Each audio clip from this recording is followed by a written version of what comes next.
የሰው መድኃኒት ሰው ቢሆንም በሽታውም ሰው ነው። ዝም ያለ ሰው ሞኝ እንዳይመስላችሁ። ለማይገባው ለማይረዳው ሰው ማስረዳት ደክሞኛል ሰልችቶኛል ማለት ነው።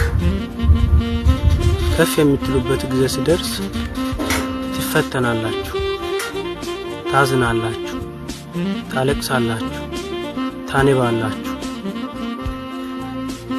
ግን ትዕግስት ሲኖራችሁ ታልፋላችሁ።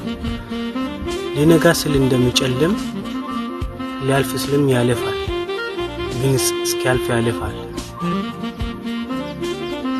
ፈጣሪ ሲወደን ደስታ ብቻ አይደለም የሚሰጠን፣ ሐዘንም መከራም ይሰጠናል። ትዕግስታችን ምን ያህል ታጋሽ እንደሆነን ለማወቅ ትዕግስት እንድኖረን ለቀጣይ ብዙ ነገሮች ለሚመጣ ነገር ጠንካራ እንድንሆን መከራም